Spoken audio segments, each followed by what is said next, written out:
All right, welcome back to another week here on the R2 Cents podcast. We are at episode 10 now, I think, aren't we? Wow, what a milestone. That's Last exciting. week we had our first guest on, who is Dr. Mark Guadagnoli. He's a professor of neuroscience at UNLV. So that was pretty exciting.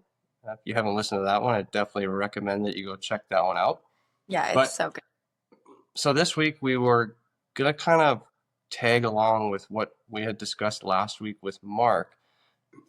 And one of the key concepts that last week Mark had discussed around personal growth or life coaching was this idea of a set of values or principles that one would have as sort of like a guiding set of, well, values that somebody could meander their way through life with, having Hmm. a sort of a clear set of ideas that they hold dear to themselves and they operate in the world with. So this week we were going to, Asia and I are going to discuss, what our values are and how we kind of come to those values.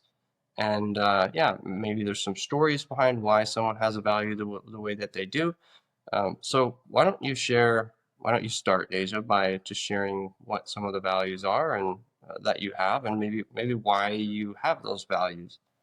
Yeah, for sure. I mean, I think without sounding without sounding too cliche, I mean, health is a big one for me. But one of the things that I have realized over the last, well, I don't know, 31 years of my life is that health doesn't just encompass like the food you put in your mouth or the exercise and like the way you move your body. Like health to me, yes, that's a big aspect. And those are things that I know I don't want to speak for you, but like I know between the both of us, like we both really care about those things. But one of the things lately that I have really come to find is the peace that I feel in my life. Like, not, and this sometimes too even has to come down to like relationships. Like relationships to me is a big one, and I feel like it impacts our health in so many ways, because if you have really good social relationships, like oftentimes you feel more fulfilled and you feel like there's, like happiness going on. If you have really poor social relationships or even like stress that's caused from social relationships, it just creates turmoil within yourself. And I feel like that stress is something that I no longer really have time for. This is something that's been like a learning curve for myself in my life, is like setting boundaries and having like understanding that the aspect of health for me also revolves around like my own inner peace. So that is a big one for me lately that I feel like I really try to work on, and I make decisions based off of this. And this is kind of like what you said too.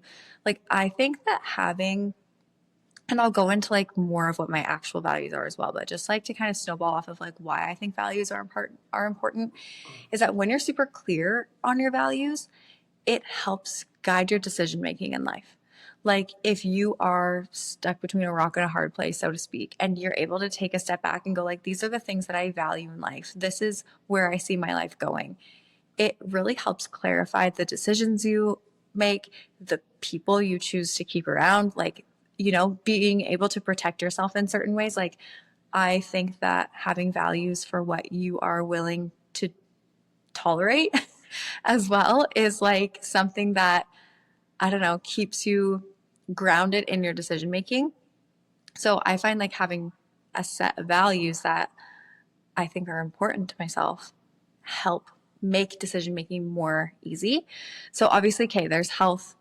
I'm coupling in like relationships, social relationships into health, because I feel like without taking care of that, like you end up with stress, and then there's the whole other side of can of worms that can impact your health in that way. Um, Another one for me too has always been like exploring and traveling, which like might not come as a surprise to people, but always searching for like new experiences and allowing myself to go out and find new experiences and not just being like stuck. I don't like using the word stuck, but not being just like stuck in the regular day to day all the time, like trying to go out and find new things.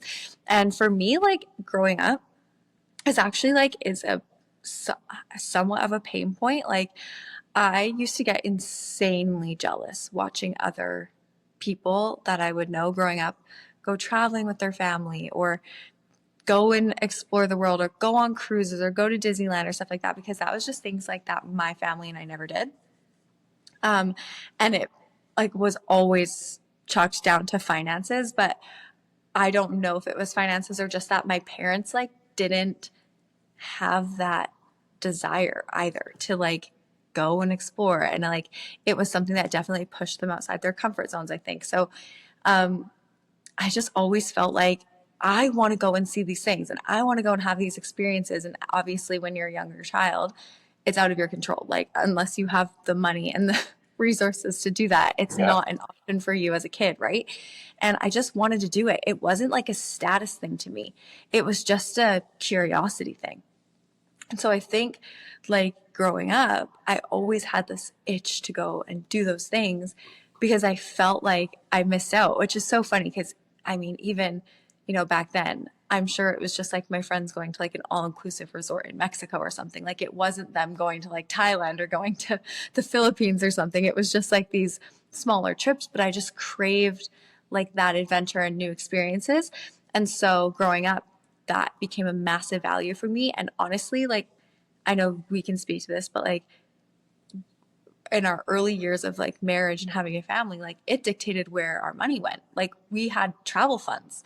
Like, we didn't, Yeah. we didn't spend money on like clothes or new stuff. Like, we had a travel fund and like our money went to traveling because that was a value for us. And that was something that we care about and still obviously do. So that's another one for myself. And then, I mean, I'll just leave it at this. And this is maybe more of a family one, but I literally go like, what's the core four outcome when I think of things? And I say core four as like our family. So myself, Aaron, and our two boys. I literally go like, how does whatever this is impacting me, like the core four is my value. It's like, these are the people that I care about the most. Anyone else, like, it doesn't mean that I don't love them, but like anyone else kind of comes second and or third or fourth or fifth or whatever. And so for me, like the core four is like a standard in my decision making. Like, what outcome is going to affect what is this outcome going to have, what effect on the four of us? Those are the only things that I really care about, is like the four people. So whenever I'm making a decision, I feel like I always come back to that. And again, this helps me a ton because it makes me go like, if I separate what I think that other person's emotions might be by this decision or how this might impact that other person, let's say, and I'm just using people as an example, but I always go like, well, if I'm negatively impacting the core four to appease the feelings, the emotions of somebody else, it's not worth it to me. It makes the decision easy. So like, that's probably a family one, but I think that like on that point, I think it makes it almost that easy. it does. It Like does. it's really easy to get drawn emotionally to other Yeah. things, and you can forget or misplace at the time you're making a decision what actually matters. Yeah. Um, and I feel the same way. It's one of the ones that I have, but Oh, no way. I think it makes it that simple. Like, how Yeah. does this affect, on a kind of like a first order, Yeah. this decision was the first order consequence here. How does it impact the four of us? Hmm. And if that's negative, I'm not saying it always has to be positive. Like, Yeah. obviously, you can do stuff for other people that might hurt your family a little bit, and the benefits for somebody else are monumental. And in that case, it might be a Hmm. positive thing. But Yeah. generally speaking, that decision tree gets very simplified, Yeah. with having a value like that, in my opinion. Hmm. Yeah, I agree too. And I mean, I can even relate this back to us choosing to go on a trip for the last 6 months. Mhm. Like, had, and I know my mom listens to this podcast, so she's gonna agree with me. Like, had I told, like, when we told her, like, this was our plan, this is what we're doing, I can tell you right now, she was not excited about that for her own self, like her own, like, I guess, selfishness. Like, she loves having us around. She loves our kids. Same with her, like, partner, Randy. Like, they are the best and they are so attentive, and your parents as well. Like, we're really fortunate. We have great grandparents, but for the kids, and like great parents for ourselves. But like, that's a prime example of like, I know she wasn't super fired up. Like, she was Yeah, excited that we would have this obviously. experience, but like, for herself, she was not that excited that we were going to be leaving. We also like didn't know how long we were going to be gone for, right? And so a lot of things were kind of up in the air. We just like were playing it day by day. So I know that she was extremely sad like when we did choose to go. And Yeah. but had that, like, I could have never allowed that to take away from the experience that we all just had for the last 6 months. Like, I would have regretted that, right? And so I go back to that core four. What's the core four outcome as a principal? And I go like, this was so worth it to me. And yeah, I know that I kind of upset some people by making that decision, but at the end of the day, like, it was what was best for the four of us. And that might seem like, well, of course it was the best for the four of you. Like, it might seem like an easy choice, but for some people it isn't. They have people that want to keep them where they are, and like, it makes sense. I get it, but yeah, that just kind of is. And I agree with you. It can, if you allow it to be that easy, it can be just that easy. Mhm. Okay, so I'm curious, like, those were kind of like my top three that I came from. And Aaron's going to say his, and he's going to be so much better at articulating what he actually thinks. I know this for a fact because he's probably thought about this for I 2 weeks and I thought about it for 6 seconds. Um, but I want you to uh, tell me if that gives you any insight as to who we are as people. But I want you to tell me what are like your top three or four, or do you have 10 written down? Like, am I just I have 25. okay, great. Yeah, Uh, that's what I- I thought. I'll preface this by saying I lived with Mark for 2 years, so Yeah. I think it's probably pretty obvious that maybe I've spent more time thinking about these kinds of things than you have. So And I also will say, like, you're just inherently, I think, like, my brain, I'm more flighty inside. And you're not. You're so, like, everything works so great up here, I feel like. And I you think help keep me that grounded in I that way. think I actually think that like a lot of people, I don't know, maybe peg me wrong a little bit. I don't know. Like I actually think about things like very in depth. I enjoy I know that you do. process. And I don't know why, it just seems to surprise people. Like when like even this podcast, like by nature, am I an extroverted person who wants to get in front of a bunch of people and start speaking? Not really. But the exercise of thinking about things and discussing it is something I actually really enjoy, which might surprise Mm-hmm. people. So yeah, I just think it's maybe a misconception about me a little bit. Uh, I actually enjoy just sitting around and thinking about stuff. So I know. So um, that here comes this list of 25 values and no, principles. I And I gave don't. you three. I don't. I have six, but I've had, to be honest, I've had a majority of these for yeah a decade. Since Yeah. when I did live with Mark, I used to have a piece of paper that was taped above our bed with the Yeah. things that I had written down. So um, a new one for me, obviously, 10 years ago, this didn't exist, but the first one I would say is just, like you said, the four of us has become a hugely important thing for both of us. Mm-hmm. And obviously, a decade ago, we didn't have any kids. It was just you and I, and Mm-hmm. that is something that wouldn't have been on my list. It would have been something more geared towards just you, like my commitment towards you. Yeah. So that's just, I wouldn't say it's any different now. It's just, I guess, worded in a different way. It just includes two more people, and Yeah. maybe the outcomes of decisions are a little bit different because you're talking about three people rather than one. But Mm-hmm. so just the four of us and whatever decisions being made, how is that impacting the four of us primarily? Another one that I've had for a really long time that is really hard for me when I'm not this way, but being productive, I really value like finding some way to be productive, whatever is going on. I want to contribute somehow, some way. And being productive doesn't necessarily just mean like, oh, go build something or go earn money, or it just means like, how do I find a way to make some sort of valuable contribution? Hmm. I'm saying that as that being productivity. Right. And when I go long periods of time, and that could be like 2 days or a week or something without being productive, I don't feel very good. I feel like I'm just sort of wasting along, I guess. Um, and it bothers me. Like I kind of get in a bad mood, and I need to find something to do.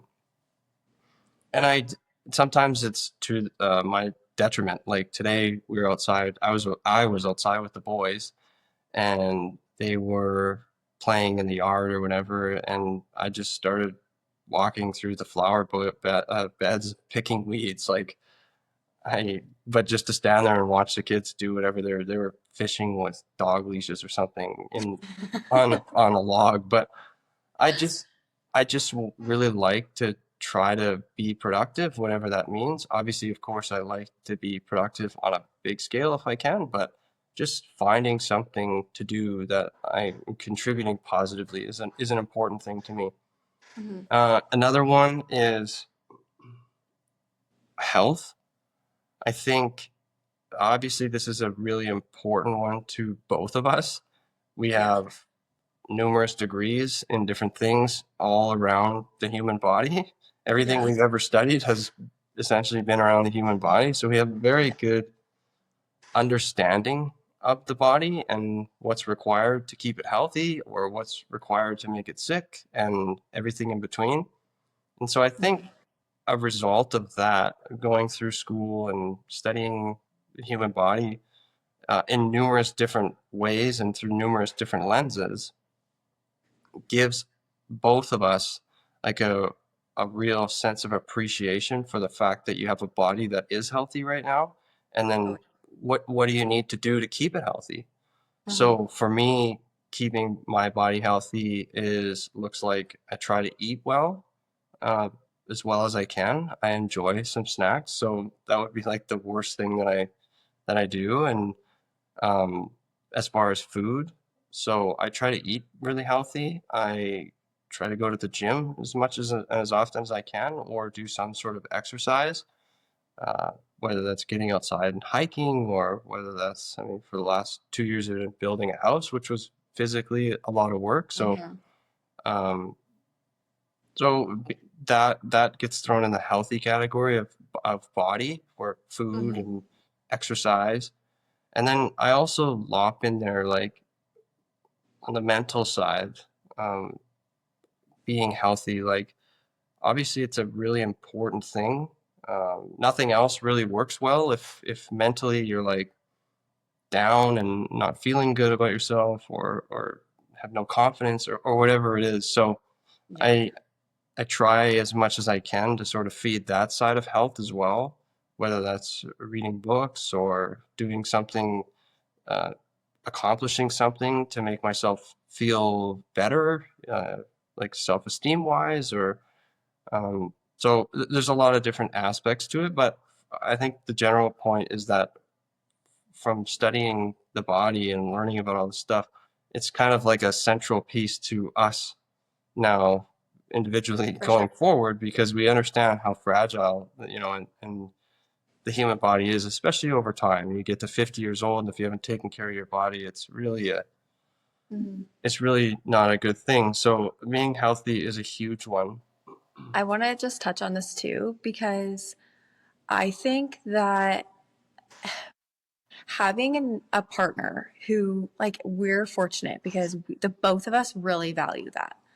And I think having a partner who is on the same page health goals wise is so beneficial for life long term because, for example, like, it's especially where we live, like, we're 20 minutes to the gym there and back, so you're 40 minutes driving, and then you want to spend an hour to an hour and a half at the gym. Like, you're gone, if you're going to the gym, you're gone for 2 hours, right?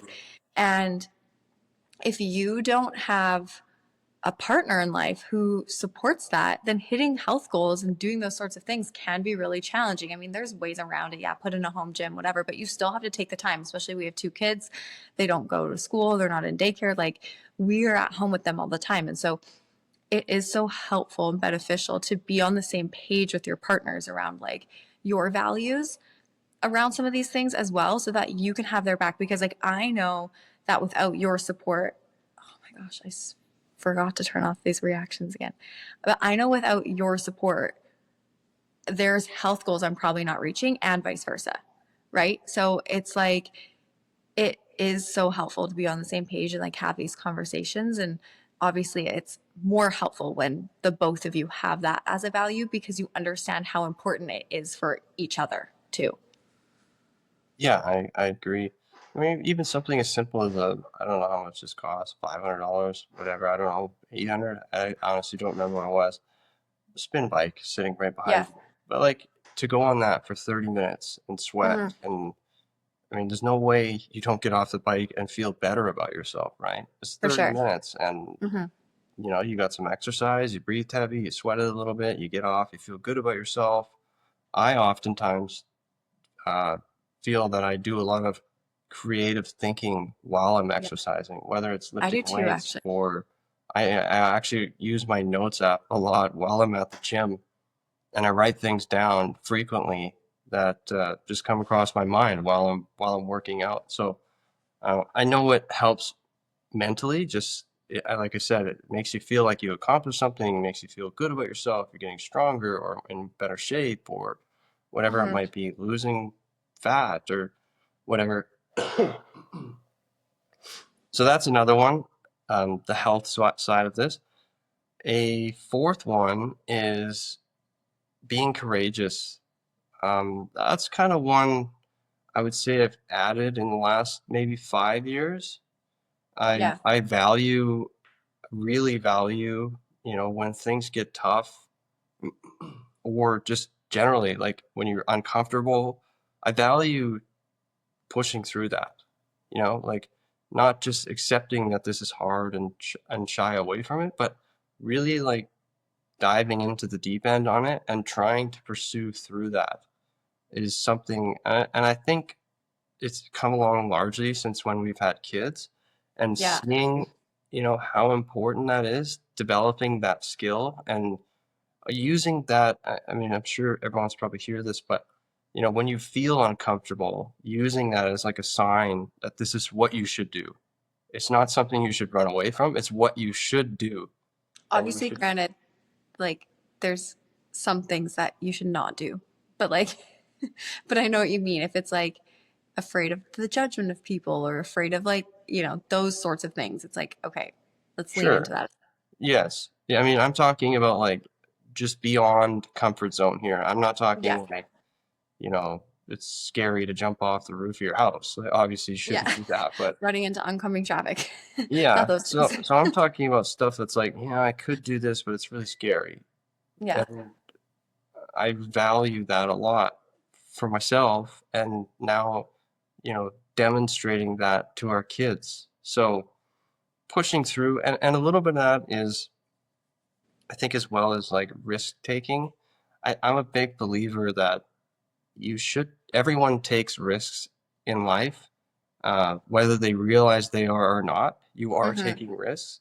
And I think, being courageous to me is trying to understand enough to take some pretty substantial risks, like not crazy, but take some risks that are uncomfortable. And like starting this podcast, for example, is a risk that we took, and you're putting yourself out there for other people to Hmm. see and listen and hear your point of view. And maybe they disagree with you or agree with you, but it's a risk, right? So I value that, and growing through that phase of taking a risk. Maybe it works out, maybe it doesn't, but inevitably, what's going to come from that is growing as a person in some way.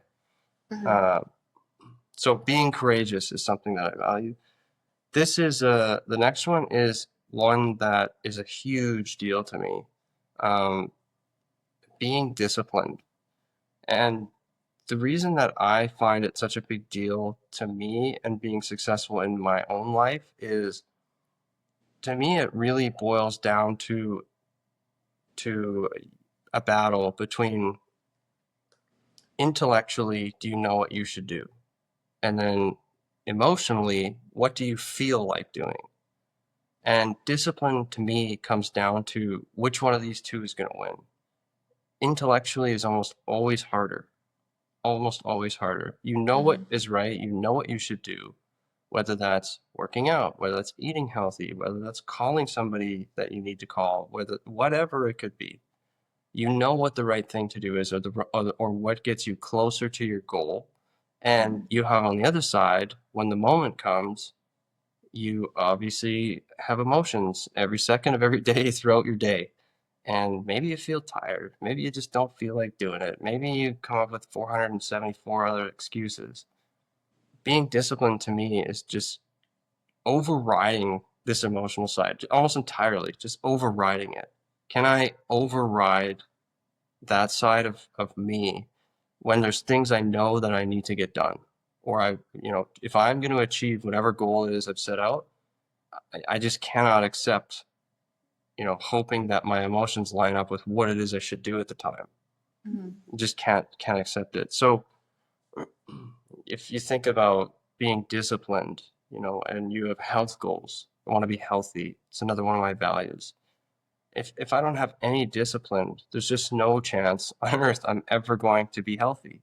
Hmm. There's so many times I don't feel like driving the 30 minutes down the hill to go to the gym, whether it's 6:30 Yeah. in the morning, whether it's 3 in the afternoon, whether it's whatever time of the day, or whether Hmm. it's getting in here at, putting the kids to bed at 8:30 and then getting on this bike at 9 for half an hour. There's so many times that I don't feel like doing it. There's so many times that I feel like eating, greasy food that's been deep fried, or Hmm. a cheeseburger or four cheeseburgers. Like, there's so many times that I feel like doing that, but I I try as hard as I can to be disciplined. And that's just one area. Another easy area for probably everyone to relate to is how easy it is to spend money. Yeah.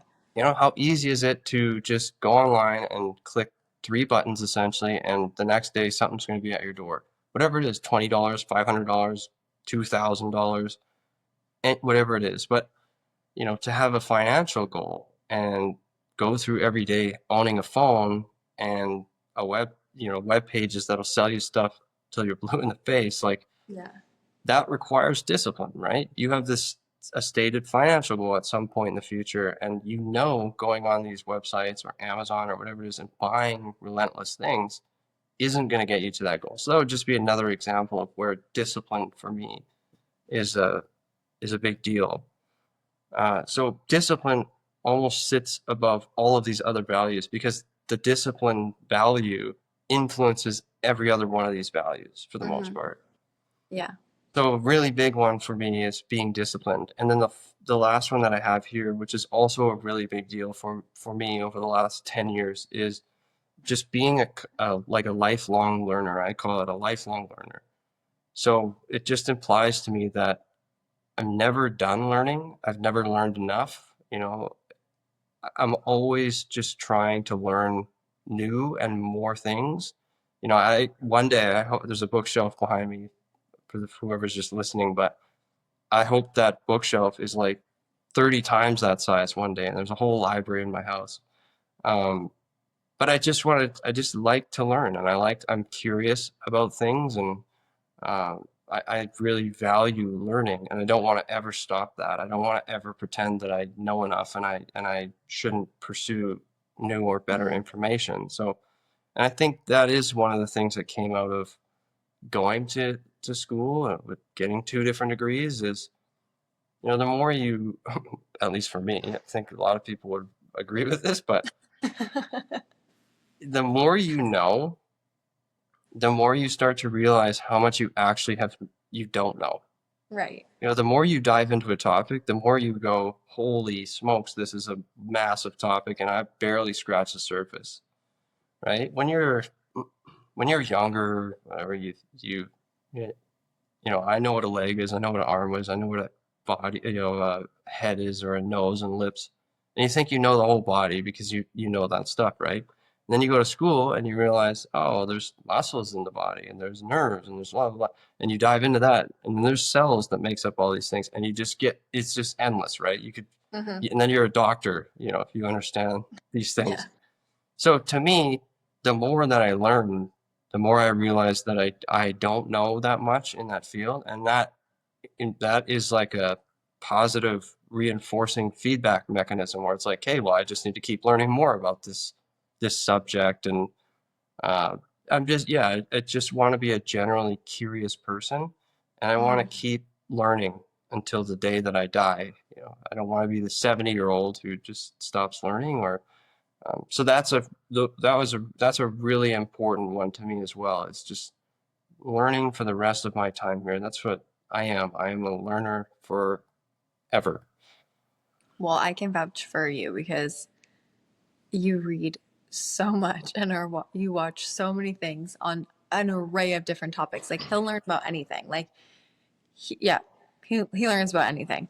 It doesn't necessarily have to be like in one specific genre. He's like all over the map, and he'll go on like tangents where he'll spend like 2 months learning about like financial stuff, and then 2 months learning about how the world operates, and like he's all over the place, but in a really good way because then I get to learn it too because he just relays it all to me, so I know the Coles Notes version. Yeah, you're my guinea pig. I try Yeah, to teach it to you, and if I can't teach it to you, then I don't know nearly enough. yeah. Yeah, no, it's so good. And okay, so I know that we wanted to kind of branch out into like just talk about family values, but we didn't really like we didn't coordinate any of these. So we didn't actually come up with like a set of family values for ourselves or our kids or whatever. We were just gonna kind of like throw them out there, like little point form ideas that we kind of have. And so I don't know if you want to go first, if you have something that you Well, want one to of say the with. ones that we had mentioned last week with Mark is there was two. Mark actually brought one of them up, but the first one was um, exploration. Yeah, Adventure. I have That's something that we as a family value heavily. Just mm-hmm. exploring and seeing cultures and different parts of the world and different foods and languages and terrains and animals and all that stuff. So I think that's a really obvious one. And no, we hadn't discussed this, but I think part of the idea here is just to come up with a bunch of them, and then we might actually be able to come to an agreement on what the values are for our family, and who knows, maybe even put them on the wall one day. Yeah, maybe. But I think even to snowball off of the exploration one, um, and this might even kind of just like also cross paths with your being a lifelong learner, but understanding that like there is so much to learn from just living in the world. And I think like you and I, we both grew up in like a really traditional school system, like going to school, going to university. You obviously got 2 degrees. I've like tried to like follow careers in that way. And I think with our kids, like we're kind of learning that we want to do things a little bit different. We're not like 1000% like against the school system or anything like that. It just is like we watch our kids every day learn something new. Like our baker, our son, the amount of stuff he knows about animals is insane to me. And it's because he has such a massive interest in it. And then he'll go out and he'll find information on stuff. And even today, like we found a book at the park and he's like, the question on the book was like, is this snake venomous? And he looks at me, he's like, it's not a venomous snake, Mom, it's a milk snake. They're not venomous. And I was like, how do you even know that? Like, there's thousands of species of snakes, and he knows so much. But so much of that is, or all of that actually, because he's never really had any formal education other than like preschool, um, all just comes from like living in the world. And so I think like we really value that of like utilizing the world, the things that are out there as a form of education. And yeah, like there's things that, schools are obviously super, what's the word I'm looking for? Great, I guess. Sure, we'll keep it simple. Schools are great for teaching, but there's something I feel like that gets lost a little bit when you're in this like school system and there's so many kids there, and like the individuality of it gets taken away because they just don't have the time or the resources to do that. So like for us to be able to go and explore, and our kids to know that like you can learn so much in that through that method, is a big value. I don't know if you would agree. I'm sure you would. Yeah, I do agree. Yeah. I definitely agree. The other one that actually Mark brought up, which is definitely true for us, is we're big investors. And I'm not necessarily just speaking financially here. I'm talking about, and he was the one who mentioned this again. We invest in experiences. So we just went away for 6 months, and that was largely about investing in something you'll remember for the rest of our lives. You know, Mm-hmm. you and I will remember that for the rest of our lives when our kids were little and, we spent money and traveled around the world 6 months. Like, we'll remember that. That's investing. On a Mm-hmm. financial side, we put up a whole bunch of money. Well, we put up a little bit of money to buy our first house. We did a whole bunch of work ourselves to make the house nice, better, and we sold it. And then we got another house or another property, and we put a whole bunch of money into that and built that house. And we have, both of us have stated that health is something that's important to us, and we choose to be healthy now and invest in our future to have a healthy Mm-hmm. body down the road. So there's a lot of ways, and I think this really, like, this is another important thing to me personally, is just delayed gratification. I'm a huge Yeah. believer in that. Like, just there's very few things that today are more important than, having a better life down the road, in my opinion. Mm-hmm. And so that was another thing that Mark had brought up, was just he views us as people who invest in the future. Yeah. He also too had brought up like your experience to go away to university for 2 years. Like Aaron did his master's in Vegas while I was still here in Canada. And both of us, like that was a decision that the both of us made together. It was not just like Aaron's taking off and I'm left the sad girlfriend behind. It was very much like this is a decision that is an investment into our future and the potential of our future and what could come from that. And I mean, hilariously, like we don't do anything with our university degrees. But at the time, we didn't anticipate that, right? And it seemed like a really good option and an investment into the future. So, like, we do think, and way more so, Aaron on this front, but he has converted me in a lot of ways to also believing in this. And I will say, like, I mean, I feel like my life looks a lot better with that mentality than it would have if I continued on the path that I would have been on Burning without him. paychecks on Saturdays. Yeah, yeah, yeah, yeah. Headed to the mall, burning paychecks on Saturdays. Yeah, yeah. Shopping was a thing that I liked to do, and I don't as much as You other got you things. got a bigger vision now. Let's just say I have a that. way bigger vision now. Yeah, for sure. One thing that I want to speak on too, that this is more of like a relationship one, but something that I've heard before and something that really, really resonates with me is to never like to never speak badly about my partner to people. Regardless of like what is going on. You'll never hear me say a bad word about Aaron, about nagging about him. I'm never like, like, oh, the old man back home. It's like I never joke about it. It's nothing. Like to me, our relationship is like it needs to be on and it needs to be solid. And if I am going out and saying even just like little things, like nagging things, to me, I'm just like, that is a hard no. Like, I won't be saying those things.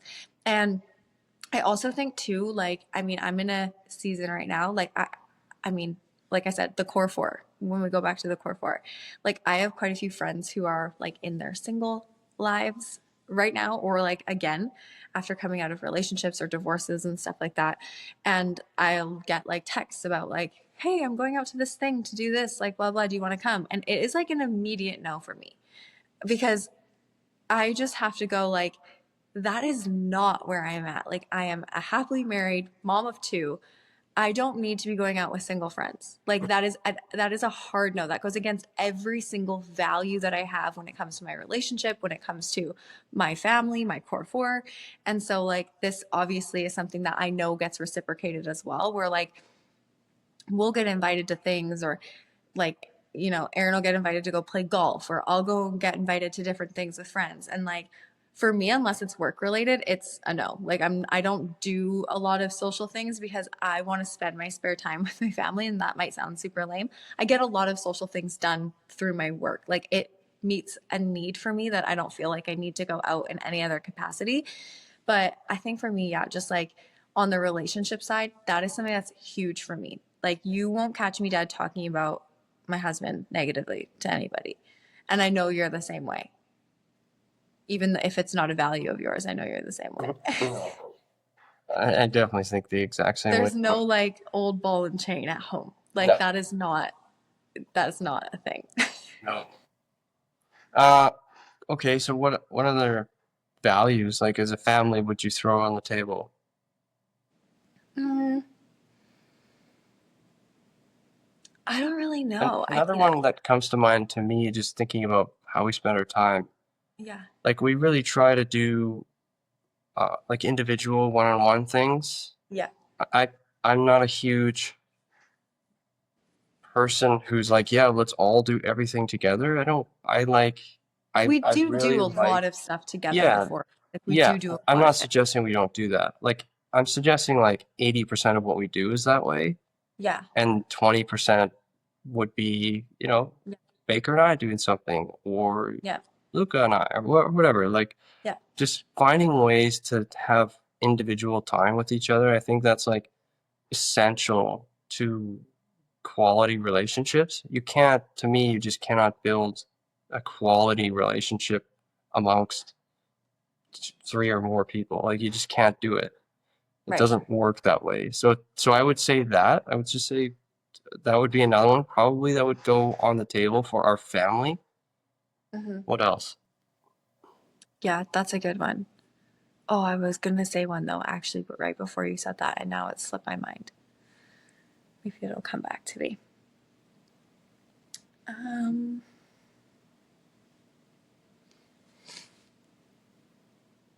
Experiences. I mean, I know we said travel, but yeah. no, I don't just put experiences in the travel bucket. Like even at home, try to create new fun experiences, whether that's, grabbing three mattresses and putting them in the living room and having like popcorn and candy and like The our own living little, room bed, you guys. If you yeah, guys have never done the living room bed, you've got to do it. It is essential. I never did that. Never in my life. And Aaron was like, we did this all the time growing up. yeah. I never had the living room bed, and it's the best thing. And then we'll sleep out here all night, and like the kids love it. It's so fun.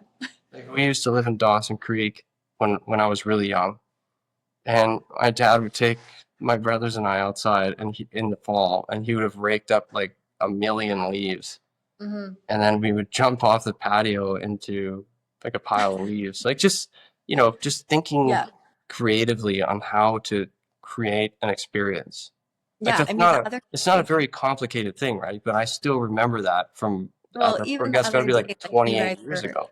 you guys were chopping down trees the other day and you had Baker in the tractor pulling some of the trees down with your Yeah. dad. And it's like just stuff like that. Or having big fires out there. Like we had a hot dog and s'mores night tonight. Like just, there's some things like that. When we first moved in here too, we didn't have any grass. And we would dig holes in the ground. Do you remember that? We would dig Yeah. holes in the ground and we would make fires in the ground and we'd take like a barbecue grate and just like put it on over top and we'd make our hot dogs and hamburgers like from the fire that was in the ground, like just stuff like that was so unique. And I'm so glad too that, like, I don't know, you grew up in a family with boys and you guys did all of this, because I had a sister growing up and we didn't care really about any of that, and we never experienced that. So like to have your experience be passed on to our kids is like actually really fun to see, because I feel like I am living it for like the first time too, which is it's fun for me. Some Mhm. of the things that you do, I'm like, I never Yeah. did this. What are you I got talking three about? kids. Yeah. I got three kids. I got to show cool Three. things to. Yeah. So I think another one, just as you were talking, I thought of another one. Sports will become a really value piece to our Yeah. life. It hasn't yet, but like for example, we went out and played tennis today. Yesterday, the boys and I went golfing, and Baker's really fired up on all this stuff. Luca's, had a good time at the tennis court today, but just sort of Yeah. meandered around the golf course yesterday, swinging his club at the cart path, and Hmm. so. But as time goes, they get a little bit older. Like Baker's just entering that. I know that will become a huge part of our life. Just Hmm. playing sports, learning lessons from playing sports, all of that comes with that. So athletic, I mean, that goes back to I guess, the health one in a different way. Um, But it is as a that you touched family, on. like I imagine we'll go to sporting events as family and cheer each other on, all that stuff. Mhm. Another one I just thought of as well is I know the two of us talk. Well, I guess the two of us demonstrate this to our kids often, and it's something we definitely want to pass down to them. So I would throw it in a family value bucket is being supportive of each other. Mhm. You and I support each other's goals, whatever that is, in different ways, and whatever the role is something the other person just assumes. But Yeah. even with our kids, like if Baker talks down to Luca and says, "Well, you can't do that because you're only 3 and I'm 5," and we often intervene in that and say, "Whoa, whoa, like you need to support him. Like you're brothers, and he's trying to do something, and if he can't do it, you Hmm. should help him, not Yeah. you know degrade him and tell him he sucks and he's Hmm. weak and whatever else, right?" So I think that's a really big one actually for us is Yeah. getting everyone, in this team of four, just supporting one another, being Yeah. there, supporting each other, whatever that looks like. Yeah. I actually want to say something to this too. You kind of mentioned it as well, of like supporting one another and like whoever's role, like the other person kind of picks up the rest. That also is a value of ours where like our partnership is 100%, but it is not 50-50. Like there are, there have been multiple moments where, and we don't have like a select role. Like it's not my role to cook and clean every day. It's also not yours to cook and clean every day. It's like wherever one person is needed, if that is going to be the best return on investment, quote unquote, whether it's financially, whether it's, with the kids, whatever that looks like. If that's going to be the biggest return on investment, then the other person just understands that like it's their role to pick up the other pieces of that. So like we've gone through seasons where Aaron was like working full time. Okay, well, then it's my responsibility to be doing like the kids' things and making sure the home is taken care of. And, but then like roles also reverse where right now, like I'm super in a super busy season with my business. And so Aaron also fully understands that like that means that he picks up the kids in the home and works and focuses there. And so I think like it's it's a fluid thing that like wherever our time is best spent, it just becomes no questions asked. It goes, okay, this is now my responsibility. These are the things that I'm focusing on, in order to be like creating that 100% total outcome. I don't know if you can speak to it like in a different way, but that is something that I see sometimes, and not to like necessarily compare, but I see sometimes where it's like, there's people who can contribute in a bunch of different ways, but because they are maybe the breadwinner, or they're this or they're that, they feel like those other things aren't their responsibility. And for us, we really just view it as this like fluid thing where wherever one person is going to be the best in that area, it kind of is just the other person's responsibility to like pick up the other stuff. I mean, obviously, we both contribute, both look after kids, we both will do those things. But yeah, it really is like, it's not a 50-50 split. It's not like I have my role, you have yours, and we stick to those indefinitely. It is constantly changing based off of where it's going to be better served for our family and the outcome. Uh-huh. Yeah, I agree. That's exactly how it functions. Mm-hmm. And largely, you know, whoever's kind of picking up the slack, we just build a plan on how that can work for that person, and on we go. Hmm. And yeah, right now I am Mr. Mom. And you're freaking doing such a good job. I hang out with the boys every single day, and we go to the swimming pool or we go to the park, or lately we've gone to the golf course. And so thank goodness the weather's getting a little bit better. Otherwise it could be a bit rough. But yeah, it's a good point, because that's definitely how we function, and it works great for us. And maybe other people do it differently, but this is what works really well for us. But I just think too, like from experience, I feel like when there's always like that expectation that someone should be performing in a certain way or they should be doing XYZ, like it just leads to frustration and disappointment. Where if you can just be like, hey, the roles are changing right now. Like, I'm going to pick up this role and that means that I have to drop this one and you need to pick it up. Like, if you can have that mentality that like this is always changing. And sometimes, at home, it's you're giving 80% and I'm giving 20%. But on business, like I'm doing 100%. And like, you know what I mean? It's like, it's for all the different categories of our life that keeps our life kind of functioning. There's always going to be a 100% total.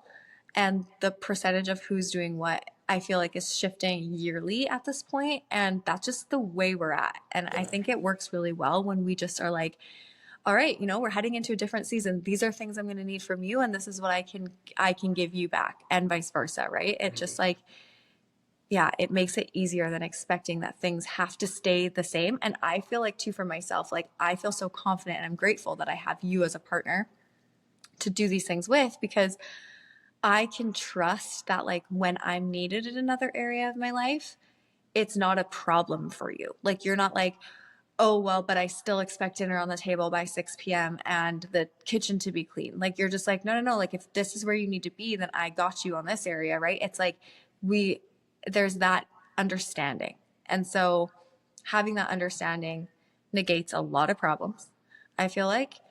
And just like, yeah, allows us to kind of be flowy, and then it shifts, you get out of one season and you move into the next, and then things change again. Yep.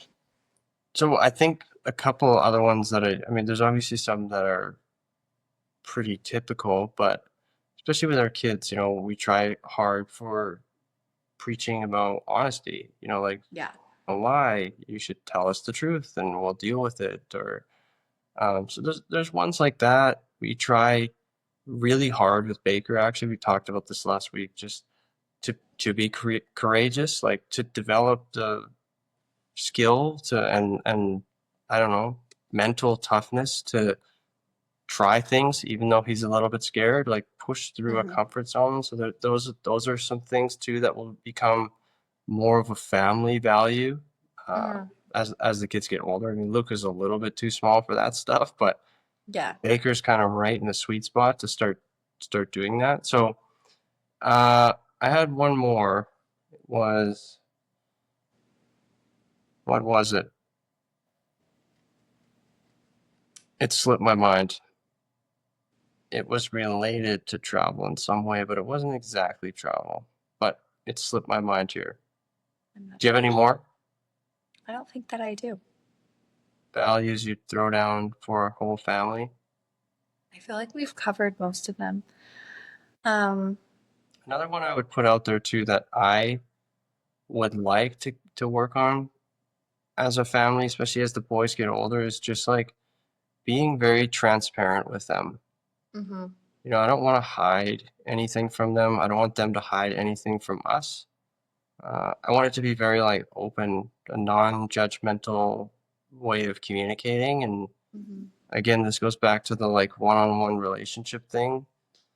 I think that's a really big piece to it, is just relaying to each other very transparently what's happening or how you feel about it, and just not judging them. So that's Mhm. one thing for sure that as they get older, I really want to work hard on. And a large part of it is just when something happens is not going straight to judging what they did and getting mad or whatever it Yeah, is. for sure.